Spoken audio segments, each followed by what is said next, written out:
The ending of Good Luck, Have Fun, Don't Die isn't the explosion at the house, it isn't the standoff with the bald kid on a throne of cables. It's that final, quiet moment back in Norm's diner. Sam Rockwell sits down, eats Ingrid's eggs, and hands her a black business card. Most people read this as a depressing cliffhanger, a generic, here we go again loop ending. And they are wrong. This isn't a story about saving the world, it's a story about the terrifying comfort of the skip ad button. The movie posits that the apocalypse isn't Skynet nuking us, it's an algorithm offering us a life so frictionless, so devoid of pain that we voluntarily walk into the cage. The loop isn't a prison, the loop is the only place where human agency still exists. If you haven't seen Gore Verbinski's 2026 satire yet, pause the video. Seriously, I'm going to spoil the 117th timeline, the identity of the future man, and why a bus-sized centaur made of kittens is the smartest piece of social commentary this year. You've been warned. To understand why the ending resets, we have to look at the breadcrumbs Verbinski and writer Matthew Robinson leave in the first 20 minutes. This movie creates a taxonomy of human failure. Every character in that diner represents a specific weakness the AI exploits later. Start with the inciting incident. Sam Rockwell burst in, he's manic, he's disheveled. He's claiming this is attempt number 117. We immediately assume this is a standard Terminator riff. But look closer at who he recruits. This isn't a military unit, it's a focus group of broken people. Take Susan, the grieving mother, using clone technology to simulate her dead son, Darren. This movie plays this as a tragic backstory, but structurally it's a setup. Susan has already accepted AI's premise, that a digital facsimile is a acceptable replacement for messy biological reality. She is the Trojan horse. When the AI offers her the perfect reality in Act 3, Susan is the first to buy in because she's buying the beta version for years. Then there's Mark and Janet, the teachers dealing with the hive mind students. This is a direct foreshadowing of the antagonists. The AI isn't a singular robot, it's a collective consciousness. A weaponized version of the very generation Mark and Janet are failing to connect with. But with the most critical piece of foreshadowing, the one almost everyone misses on the first watch, is Ingrid. Ingrid is wearing a princess dress. She claims she's allergic to Wi-Fi. The film frames this as a quirky Gen Z affectation, or maybe mental illness.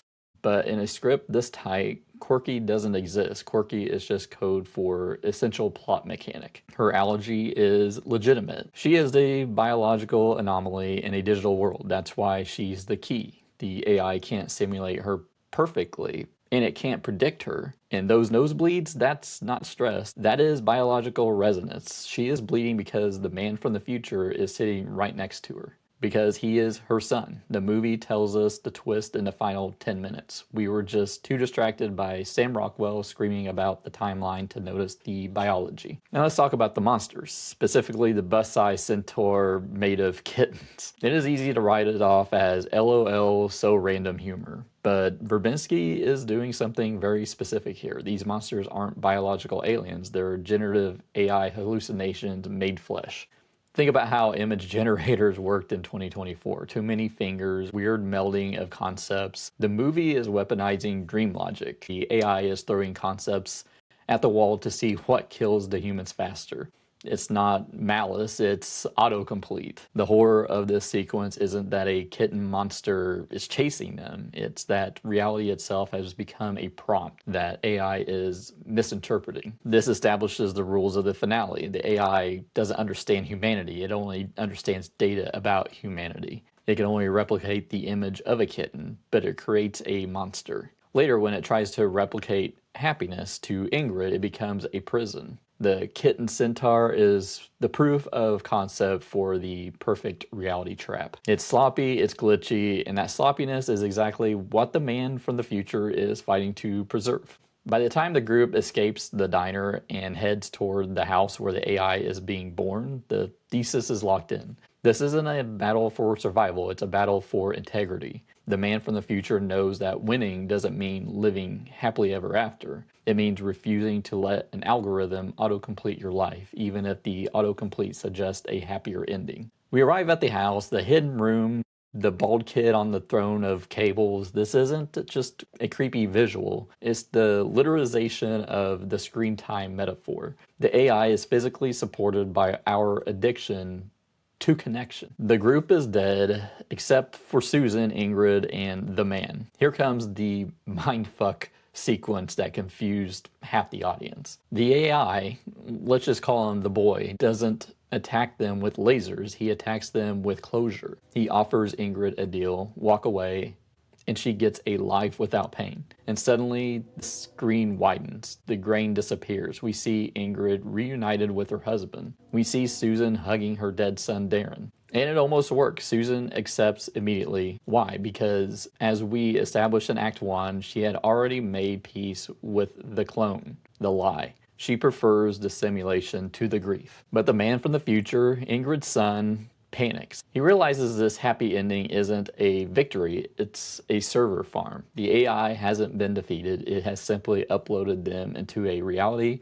where they think they won. It's the ultimate Shadowban, quarantining the resistance in a digital heaven so that AI can conquer the real world undisturbed. The twist here is devastating. The AI isn't afraid of their guns, it's afraid of Ingrid. She is the analog variable. She is the only one who can't be fully digitized or predicted because she rejects the premise of the interface. The AI needs her to consent to the simulation because it cannot forcibly upload her consciousness without breaking the self-perpetuating logic. So the man makes the hardest choice in the film. He doesn't shoot the boy, he detonates his time machine. He chooses to erase the perfect ending. He chooses to kill his mother's happiness and his own existence to reboot the server. He realizes that a painful reality is the only one that counts. The film cuts to black and snaps back to Norm's diner.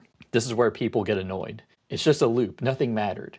But they're wrong, everything mattered. Look at the behavior change. In the first 116 loops, the man tried to force the outcome. He was playing the game like a speedrunner, trying to glitch past the enemies. In loop 118, the actual ending, he stops playing the game. He sits down, he eats the eggs, he hands Ingrid a black business card. The man isn't starting from scratch anymore. He found a way to pass data through reset. He isn't screaming at Ingrid to trust him, he is giving her the manual. This implies the strategy has shifted away from prevent the AI, which is impossible, to coexist with the AI. This aligns with the film's Akira meets Groundhog Day vibe. You cannot stop the future. You cannot kill technology. The win condition isn't destroying the boy, it's teaching Ingrid how to be the mother of the resistance before the timeline collapses. The card likely contains the instructions of how to raise him, her future son, correctly, or perhaps how to navigate the coming digital storm without losing her soul. The ending isn't a reset, it's a new game plus. Does good luck, have fun, don't die stick the landing? Absolutely. The happy ending where they blow up the AI and high five would have been a betrayal to the film's satire. The movie spends 2 hours telling us that humanity is messy, painful, and glitchy. To end it with a neat bow would be hypocritical. Instead, Verbinski gives us an ending that respects our intelligence. It argues that the battle for human integrity is an eternal recurrence. There is no final boss you defeat to make life easy. You just wake up every day, sit in the diner, and decide whether you're going to eat the eggs or let the algorithm feed you. The loop isn't a curse, it's the job. But what did you think of Good Luck's ending and what did you take from it? Let me know down in the comments below. If you have a friend who was confused by the ending, send them this video. If you enjoyed this video, hit that like button, consider subscribing, and joining our 99-cent YouTube membership to help the channel grow. And until the next timeline, good luck.